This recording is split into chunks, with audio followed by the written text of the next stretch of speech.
সব হিন্দুদের একটা কথাই বলতে চাই, তোমরা সব জাগো, তোমরা জাগো। যতদিন না জাগবে, হিন্দুরা যতদিন না জাগবে বা যতদিন একতাবদ্ধতা না করবে বা না শিখবে, ততদিন হিন্দুরা মার খেতে খেতে হিন্দুদের অবস্থা খারাপ হয়ে যাবে। এটা আমার কথা না, এটা চোখের সামনে দেখে যা আসছে এত বছর ধরে, সেইটা নিয়েই আমি বলছি। আজকে হিন্দুরা যদি সব এক না হয়, আজকে আপনি দেখবেন বাংলাদেশ বলেন, পাকিস্তান বলুক, সৌদি আরব বলুক বা যত আরব মানে মুসলিম কান্ট্রি দেশ আছে, সব দেশ কিন্তু এক হয়ে তারা যে কোনো কাজে লড়াই করে বা যে কোনো কাজে তারা অংশগ্রহণ করে, যে কোনো কাজের প্রতিবাদ কিন্তু সবাই একসাথে করে। আজকে আমরা হিন্দু হয়ে আমাদের দেশের মধ্যে যা হিন্দুরা আছে, সেই হিন্দুরাই কিন্তু একতা নেই, সেই হিন্দুরাই কিন্তু এক হয় না। যে কোনো একটা সমস্যা ঘটলে দেখবেন কিছু হিন্দু এদিক চলে গেছে, কিছু হিন্দু ওদিক চলে গেছে, কিছু হিন্দু ওদিক চলে গেছে, গিয়ে তারা এ ওর পার্টির দোষ দেয়, ও ওর পার্টির দোষ দেয়। এই কোনো পার্টি চলবে না হিন্দুদের মধ্যে, হিন্দু ধর্মের মধ্যে, হিন্দু মাটির মধ্যে, হিন্দু দেশের মধ্যে, এবং যত হিন্দু ধর্মের মানুষ আছে এই পৃথিবীতে, এদের মধ্যে কোনো দল পার্টি কোনো রাজনীতি চলবে না, সব এক হতে হবে। নেপাল হিন্দু রাষ্ট্র আছে, আমরা আছি, আরো এরকম যেসব হিন্দু রাষ্ট্র আছে, সেই সব এক হতে হবে। এক হয়ে এই যে যে সন্ত্রাসবাদী এই কার্যকলাপ বা এই যে যে সন্ত্রাসী, এদের বিরুদ্ধে একতা হয়ে লড়াই করতে হবে, যাতে এদের এমন ভাবে কোমর ভেঙে দেওয়া যায়, যাতে এদের এমন ভাবে কোমর ভেঙে দেওয়া যায় যে পরবর্তীতে কোনো দেশে সন্ত্রাসবাদী কার্যকলাপ না করতে পারে। আজকে দেখবেন বাংলাদেশ, মায়ানমার কিন্তু বাংলাদেশকে একদম শায়েস্তা করে দিচ্ছে, বাংলাদেশকে কিন্তু মায়ানমার পুরো শায়েস্তা করে দিচ্ছে, যার জন্য কিন্তু আজকে বাংলাদেশ অনেকটা কিন্তু চুপ হয়ে গেছে।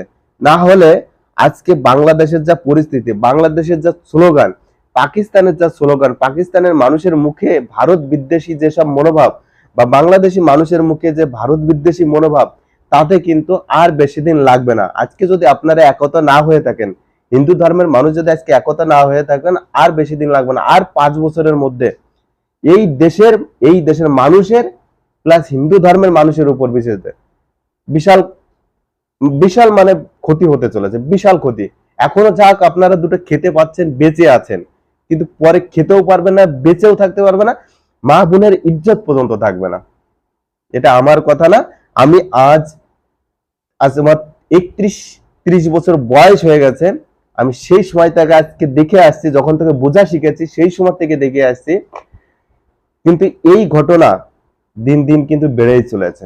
কিন্তু আমরা সব সময় কি মানে ভাই ভাই বলে কেটে আসছি, সবসময় ভাই ভাই না, হিন্দু মুসলিম ভাই ভাই, হিন্দু মুসলিম ভাই ভাই, বা অন্য যত ধর্ম আছে সবাইকে ভাই ভাই, ভাই জিনিসটা বলা বন্ধ করো, ভাই জিনিসটা বলা বন্ধ করো। তারা আমাদের ভাই মনে করে না, তারা আমাদের ভাই মনে করে না।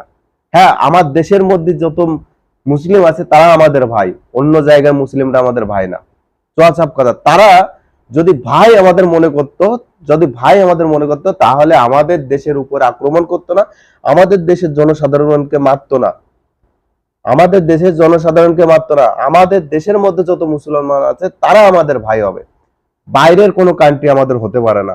কারণ বাইরের কান্ট্রি যদি ভাই ভাই যদি আমরা মনে করতাম, তাহলে আজকে তারা অন্য দেশের উপর আক্রমণ করতে না। একবার নিরীহ মানুষদের জীবন নেওয়ার আগে তারা ভেবে দেখতো যে না, ও একজন মানুষ, ওর জীবন নেওয়া যাবে না, ওর যেমন ব্যথা আছে আমারও তেমন ব্যথা আছে, ওর যেমন পরিবার আছে আমারও তেমন পরিবার আছে, একবার ভেবে দেখতো। কিন্তু তারা সেটা চায় না, তারা শুধু চায় জঙ্গি কার্যকলাপ পৃথিবীতে ছাড়িয়ে দেবে, পৃথিবীতে জঙ্গি কার্যকলাপে পুরো ভরপুর করে তুলবে, এটাই তাদের টার্গেট। কিভাবে মানুষদের টার্গেট করে করে, আপনি দেখলেন কাশ্মীরে কিভাবে টার্গেট করে করে তাদের মারলো। আর আজকে মায়ানমারে যে এরকম অবস্থা হয়েছে, একমাত্র এইসব তাদের মনোভাব, তাদের যেসব কার্যকলাপ, তার জন্য কিন্তু আজকে এই মায়ানমার থেকে তাদের কিন্তু বিতাড়িত হয়ে আজকে বাংলাদেশের কিন্তু জায়গায় তাদের অবস্থান নিতে হয়েছে। কেন হয়েছে? একদিন এরকম কিন্তু সব দেশে কিন্তু এরকম পরিস্থিতি তৈরি হবে। আজকে আপনি গাজা, ইসরায়েল, ফিলিস্তিনি, এই যে যে দেশগুলো আপনি দেখতে পেয়েছেন, চারিদিক নারেবাজির জন্য আজকে কিন্তু তাদের উপর আজকে ভয়ঙ্কর আহ, যুদ্ধ নেমে এসছে। তো যতদিন এরা ঠিক না হবে বা যতদিন এদের মনোভাব চেঞ্জ না, জিহাদ, এদের যে কাব্যগ্রন্থ ডাইরেক্ট বলা আছে যে আহ, হিন্দুদের সাথে জিহাদ করো, কাফেরদের সঙ্গে জিহাদ করো। তার মানে কি আমরা কাফের? আমরা আমরা ওদের কাছে যুদ্ধের উপযুক্ত। একটা কথাই সবসময় মনে রাখবে, হিন্দুরা হচ্ছে ক্ষত্রিয়, আর ক্ষত্রিয় নাম দেওয়া হয়েছিল যুদ্ধের জন্য। হিন্দুরা যুদ্ধে সব থেকে পারদর্শী হয়, সবসময় মাথায় রেখে আসবে। আমরা ভদ্র সভ্য, কিন্তু আমরা যখন কোনো অস্ত্র বা কোনো ঢাল সরকি হাতে নিতে লেগে যায়, তখন আমরা যুদ্ধের রূপটা কিন্তু তৈরি করতে জানি। কারণ আমরা ক্ষত্রিয়, আমাদের নামটাই হয়েছিল যুদ্ধ পারদর্শী বলে আমাদের নাম ক্ষত্রিয় দেওয়া হয়েছিল। এটা সবসময় মনে রাখবে। সবসময় হিন্দুরা চুপ করে থাকবে না। আর হিন্দুদের বলবো, তোমরা তো নাক কাটা। আমি একজন হিন্দু হয়ে বলছি, আর একজন হিন্দু নাক কাটা। তোমাদের লজ্জা শরম নেই? তোমাদের লজ্জা শরম নেই? যেখান থেকে মারবে সেই জায়গা গিয়ে আবার ভাই বলবে, যেখান থেকে কচা খাবে সেখানে গিয়েই আবার তার ভালো বলবে। কবে মানুষ হবে তোমরা?